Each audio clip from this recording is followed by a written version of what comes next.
ನಿಲ್ಲಿಸಿದ್ವಲ್ಲ, ಯಾರು ಕೇಳ್ತಾರದು? ಅವ್ರು ಯಾಕೆ ಕೇಳ್ತಾರದು? ನಿಂದೇನು ಕೆಲಸ ಇಲ್ಲ.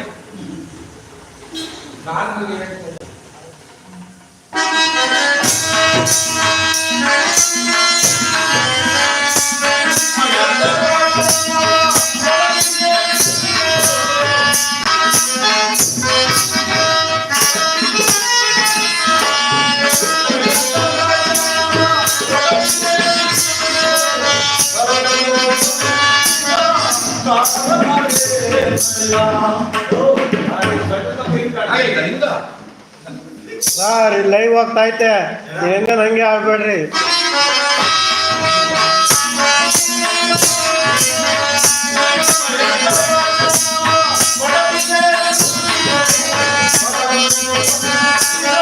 ಸ್ವಲ್ಪ ಈ ಕಡೆ ಬನ್ನಿ.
ಪೂಜ್ಯರೇ, ಶಬರಿಯ ಸನ್ನದಿಗೆ ಶ್ರೀ ರಾಮಚಂದ್ರನು ಬಂದಂತೆ, ವಿದುರನ ಮನೆಗೆ ಶ್ರೀ ಕೃಷ್ಣ ಪರಮಾತ್ಮನು ಹೋದಂತೆ ತಮ್ಮ ಆಗಮನದಿಂದ ನನ್ನ ಈ ರಾಜಮಂದಿರವು ಪವಿತ್ರವಾಯಿತು.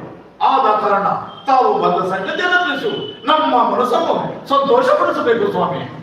ಎಲ್ಲಿಂದ ರಾಜೇಂದ್ರ? ಕಾರಣಾರ್ಥಕವಾಗಿ ನಾನು ಇದು ಸಂಚರಿಸುವವನಲ್ಲ. ಅಂತೆ ಕೆಲವು ಸತ್ಯಾದ ಸಜ್ಜನರನ್ನು ಸಹಾಯಕ್ಕಾಗಿ ಅವರಿಗೆ ನೀತಿ ಉಪದೇಶಗಳನ್ನು ಬೋಧಿಸಿ ಅವರನ್ನು ಕಾಪಾಡುವುದೇ ನನ್ನ ಧರ್ಮವಾದ್ದರಿಂದ ಅದಕ್ಕಾಗಿಯೇ ಬಂದಿದ್ದೇನೆ ರಾಜೇಂದ್ರ.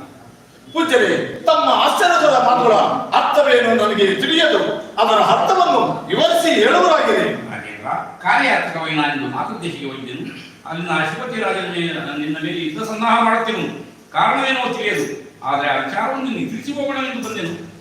ಏನು ಪೂಜ್ಯರೇ, ಆ ಅವಿವೇಕಿಯಾದ ನನ್ನ ಮೇಲೆ ಯುದ್ಧಸನ್ನಾಹ ಮಾಡುತ್ತಿರೋಣ.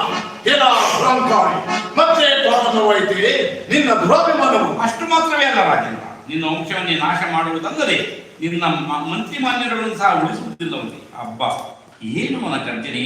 ಎಂತಹ ಭೀಕರ ಶಸ್ತ್ರ! ನೆನೆಸಿಕೊಂಡ್ರೆ ಭಯವಾಗುತ್ತಿರುವುದು. ಹಾಗಾದರೆ ಈಗೇನು ಮಾಡುವುದು ಪೂಜ್ಯರೇ? ಪುತ್ರ ವತ್ಸಲಿಂದ ಉನ್ನತನಾದ ನಾನು ರಣರಂಗದಲ್ಲಿ ನಿಂತು ಯುದ್ಧ ಮಾಡಲಿ, ಇಲ್ಲವೇ